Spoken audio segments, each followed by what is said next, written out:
Hello, everybody, and welcome to the Dorsey Wright Podcast. I'm Ian Saunders. And I'm Eric McCardle. And it is Wednesday, November 6th. So first podcast that we're doing here in the month of November. And with the month of November has brought with it some pretty positive movement for at least the domestic equity markets, for sure. We saw most of the major indexes reaching new all-time highs here earlier this week, continuing with some really kind of lack of movement over the past couple days here. But most of the major indicators that we have on the platform have continued higher as well. One of the ones that we've been watching specifically for is the bullish percent for all equity funds, which is that main BP indicator that's on the asset class group scores page.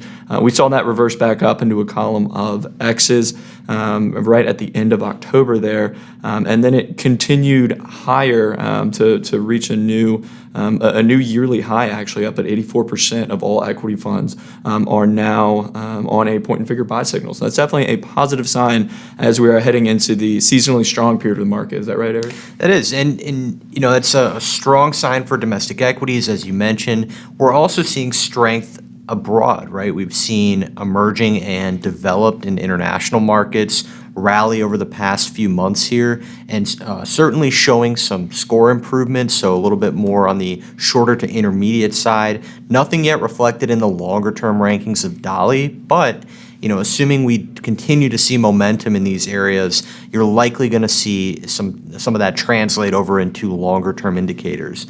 But we have seen some of that in the models, and we'll get to that in a little bit. But you know, I think it's just prudent when we have this seasonal turnover for what we do in the FSM models, and we update every November. You know, it's often a great time to kind of reassess the playing field, right? Mm-hmm. We've seen a shift into that seasonally strong period with the beginning of November, and with it, you know, as we pointed out with our previously mentioned observations, we've seen some changes in the market that favor a risk-on position. Mm-hmm. So, you know, what have we seen from a domestic equity standpoint in those FSM models, Ian? Any major changes? Yeah, I mean, if we start out with some of the U.S. focused FSM models, as Eric mentioned, we had the model update which took place. Models were evaluated as of this past Monday, in timing with that market seasonality aspect. So that old adage that the sell in May and go away, right? Expectation come back in November. So the FSM models are structured to evaluate right at the beginning of that historically seasonally strong period, right at the beginning of November there. So evaluation was Monday. We saw quite a few changes across a lot of different areas, but in that U.S. core space specifically, one of the more interesting changes that I wanted to touch on first was within the U.S. core 2S PR 4050 model that we have. So that model is going to seek to hold, it's a pretty small inventory, it's about 8 funds in that inventory, I believe, and it seeks to hold the top 2 scoring funds from a funds core perspective. So upon the reevaluation, then we had QQQ stayed in the model. It came in earlier this year. But interestingly enough, MTUM, the momentum fund, moved out and was replaced by SPLV, the low volatility portfolio. So at first glance, you think, okay, well, market is heading into the seasonally strong period. Why is a low volatility fund coming into the portfolio, right? That doesn't tie in. Well, it doesn't make much sense. Mm-hmm. But interestingly enough, if you actually look at a performance breakdown of SPLV, MTUM, and then throw SPX in there as well, you can see that over the course of the year so far, SPLV has actually shown a performance of almost 22%, 21.82 through close yesterday, which is pretty close to the normal cap-weighted S&P 500 at just over 22% there. And MTUM's lagging a little bit. It's a little bit behind. It's at 18% there. So pretty interesting relationship there. That sometimes the nomenclature of the fund itself doesn't always tell the full story. That's not necessarily going to be the case for every momentum fund. Our momentum fund there, PDP, structured a little bit differently, a little bit different kind of analysis, and to get at those high momentum names is actually beating all 3 of those at 25%. Mm-hmm. But definitely an interesting point that low volatility has definitely been a pretty consistent performer throughout this year, and expectation would be that would continue as we head into that seasonally strong period. Yeah, that's right. And you know, I find some comfort in seeing the low vol factor holding up well. And if you look back historically, it has a proven track record in the long run. But it is interesting to see, as you mentioned, where the markets are hitting new highs, and then you have low vol actually outperforming or near matching the market in terms of performance. So it's just kind of an interesting observation. And to add one more note, Ian, we're looking at the difference in methodology behind different momentum products. So while you were chatting, I was looking at MTUM versus PDP, and PDP right now. So our fund with Invesco, has a higher overweight to industrials and a lower overweight to technology, which in recent months, has actually panned out to be a good move, right? So always know, what you own, look under the hood, and make sure that you've got a full understanding, because every product is different. So just kind of an interesting dichotomy there. Absolutely. But carrying forward, looking at other changes in the FSM model space, we have our all-cap world model, which is another core solution-based product. And this one is going to be a little bit more granular than the broad-based core solution, right? We give the ability to go into size and style factor exposure, and ultimately we give the ability to move into international markets should relative strength dictate that.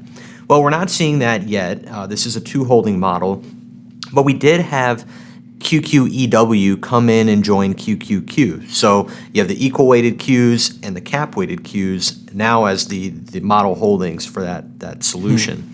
And this is interesting. I had a call on this earlier in the week, and just talking this through. And I think one of the misconceptions with the Qs is that it's all technology, right? And when you look under the hood, it is overweight tech, right? QQQ has 44% in tech.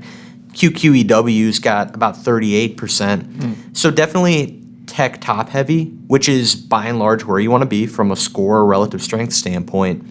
But as the name of the model indicates, core solution, these products do have multi-sector exposure. So although you're top heavy, you're leaning toward those areas of strength in the market, you're still balanced out from the perspective of saying, I'm not entirely in technology.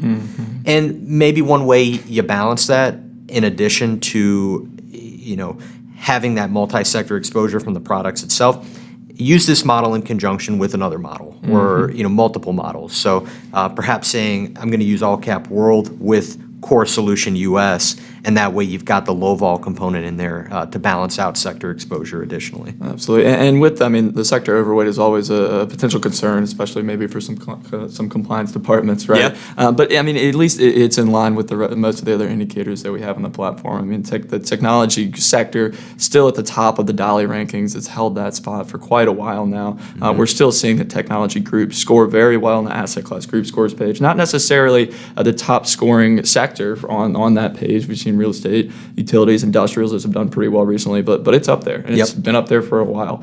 So at least we see that kind of consistency, and not necessarily a big surprise that we're seeing an overweight for tech in some of these models. Exactly, and then pivoting over to an actively managed solution in the FSM suite, we have the T-Row model, which is very popular. It's going to hold 5 T-Row priced mutual funds and, of course, update on a seasonal quarterly basis. And we saw that tech strength carry over from an active management perspective with the inclusion of the Science and Technology Fund from T. Rowe. So not entirely tech, right? You get some biotech and some healthcare in there as well, which has lagged on the year, right? But interesting when you have that active management component, sometimes you can see the managers be able to diverge away from broad sector performance, and that appears to be the case here with T. Rowe. Additionally, you had equity research move in, so kind of a broad-based growth solution. And then one that's a little bit surprising is New Asia, right? So this is an emerging market, Southeast and regional Asian fund from T. Rowe Price that moved in, and if you look under the hood, it's up 11% since the month of August. So very strong, near perfect fund score of 5.91, which is right shy of a perfect score of 6. And when you're looking for what's driving this higher, you've got to look at the regional exposure, right? And so what do we see under the hood there, Ian? Yeah, I mean, the Asian equity space in general has been a point of focus in a lot of the research, or at least on the international side of things, that we've had over the past couple of weeks. I mean, we saw the Japan group on the asset class group scores show significant improvement from a fund score perspective. It was the top, had the highest score direction out of any of the 135 groups we have on the platform.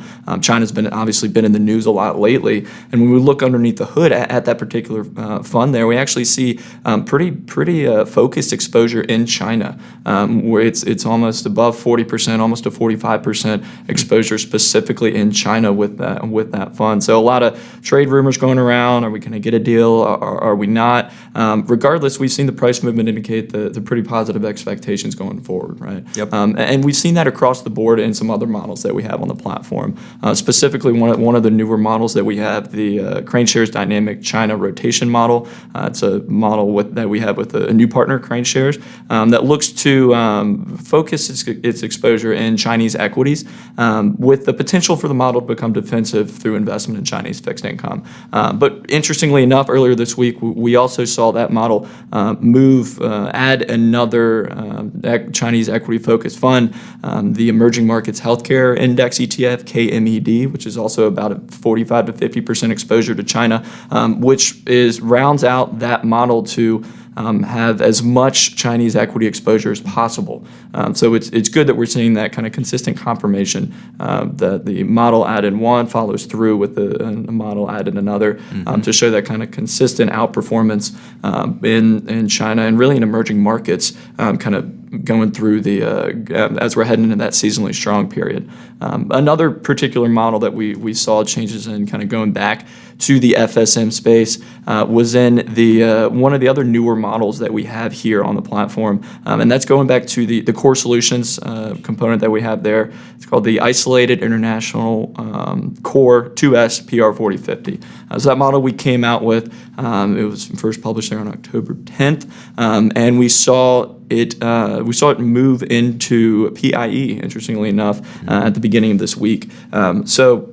PIE is back into the model. EM's done significantly well recently, as kind of contrast to what we saw at the beginning of the year. Developed markets seem to be kind of leading the way. Emerging markets was lagging behind, and stories kind of shifted over the past few weeks, or really over the past few months here. And it also, the introduction of PIE, the Emerging Markets Momentum Portfolio, ties in well to that, going back to that seasonally strong period of the market, right? The expectation would be that in that seasonally strong period, you'd begin to shift more of your allocation towards the high growth and maybe some momentum names. And so we see that model is following suit in line with that seasonality aspect.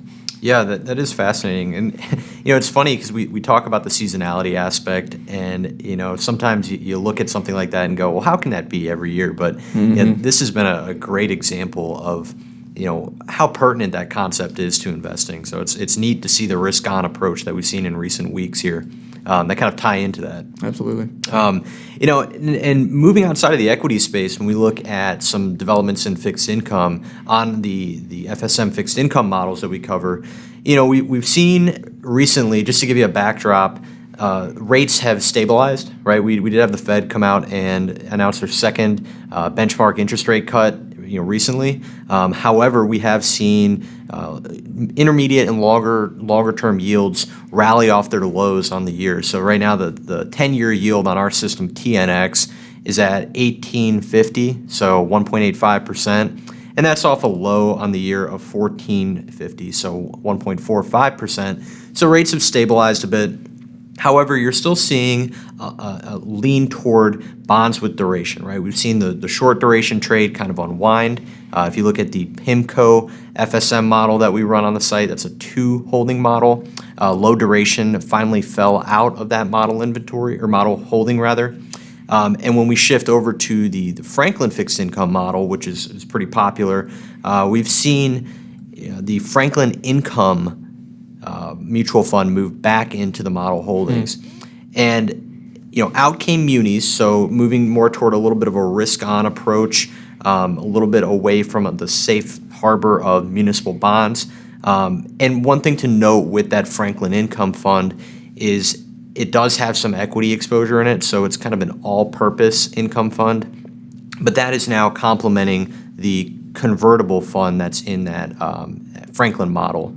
So, definitely a risk-on position from a fixed income standpoint. If you're looking for, how the duration play is best approached at this point, we're still seeing intermediate to long-term bonds scoring well, but certainly pulling back a bit off of their score highs on the year with that rate rally. So something to keep an eye on. We'll see where the interest rate trend continues to move. It's certainly been negative on the year, but recent rally and a little bit of a stabilization there. So who knows where it will go, right? Absolutely, yeah, definitely a point to watch as we're heading towards the end of the year here. One other thing I wanted to be sure to mention here is that we're talking a lot about these FSM models, right? These fund score method models. If you're listening to this, you're a subscriber to the platform, and you don't see those on the site, those are going to be a part of the enhanced security selection package that we have, the ESS package, which you're more than welcome to give us a call. We'll get you signed up for a free trial of that add-on service there.